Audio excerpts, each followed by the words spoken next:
റോഡുകളിൽ പൊലിയുന്ന ജീവനുകൾ പിണറായി സർക്കാരിന്റെ പിടിപ്പുകേടിന്റെ ഇരകളാണെന്ന് DCC പ്രസിഡന്റ് ജോസഫ് ടാജറ്റ്. നഷ്ടപ്പെടുന്ന ജീവനുകൾക്ക് വില കൽപ്പിക്കാത്ത സർക്കാരാണ് പിണറായിയുടേതെന്നും അദ്ദേഹം പറഞ്ഞു. ചേർപ്പ് ബ്ലോക്ക് കോൺഗ്രസ് കമ്മിറ്റി കരുവന്നൂരിൽ നടത്തിയ പ്രതിഷേധ സംഗമം ഉദ്ഘാടനം ചെയ്ത് സംസാരിക്കുകയായിരുന്നു DCC പ്രസിഡന്റ്. സമാന്തരമായിട്ടാണ് കടന്നു പോകുന്നത്.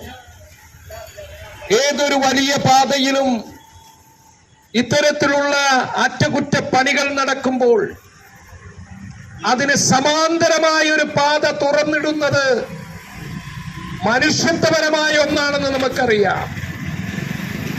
പിണറായി സർക്കാരിന്റെ കാര്യത്തിൽ അത് നടന്നില്ല എന്നുള്ളതാണ് നമ്മൾ മനസ്സിലാക്കുന്നത്. ഇവിടെ സൂചിപ്പിച്ചു, 2022 ഫെബ്രുവരി 19 ഇതിന്റെ പണി ആരംഭിച്ചതെന്ന് നിങ്ങൾക്കറിയാം.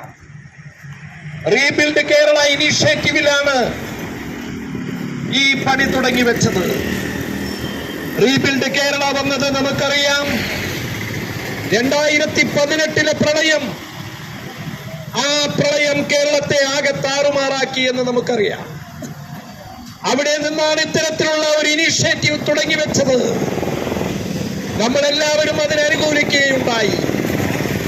പക്ഷേ നാടാകെ ഒന്നായി നിന്നുകൊണ്ട് സർക്കാരിന് പിന്തുണ കൊടുത്ത് കേരളത്തെ വീണ്ടെടുക്കാനുള്ള ശ്രമങ്ങൾ ആരംഭിച്ചു കഴിഞ്ഞപ്പോൾ പിണറായിയുടെ സർക്കാർ മാർക്സിസ്റ്റ് പാർട്ടിയുടെ തനിനിറം പിന്നെ കാണിക്കുകയാണ് ഉണ്ടായത്.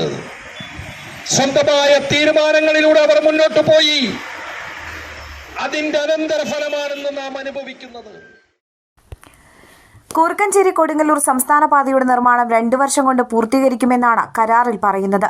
3.5 വർഷമായിട്ടും ഇനിയും ഏറെ ബാക്കിയാണ്. ജനങ്ങൾ യാത്ര ചെയ്യാൻ സാധിക്കാതെ വലയുകയാണ്. സമാന്തര പാതകളും യാത്ര ചെയ്യാൻ കഴിയാത്ത സ്ഥിതിയിലാണ്.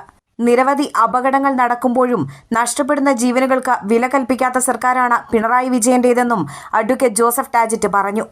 ഇതിനെതിരെ നിരന്തരമായ സമരത്തിലാണ് കോൺഗ്രസ്. കുറുക്കഞ്ചേരി കൊടുങ്ങല്ലൂർ സംസ്ഥാന പാതയിലെ സഞ്ചാരം ദുർഘടമാക്കി ഗതാഗതക്കുരുക്ക് സൃഷ്ടിക്കുന്നതിനെതിരെ ചേർപ്പ് ബ്ലോക്ക് കോൺഗ്രസ് കമ്മിറ്റി കരുവന്നൂരിൽ നടത്തിയ പ്രതിഷേധ സംഗമത്തിൽ ബ്ലോക്ക് പ്രസിഡന്റ് സിജോ ജോർജ് അധ്യക്ഷത വഹിച്ചു.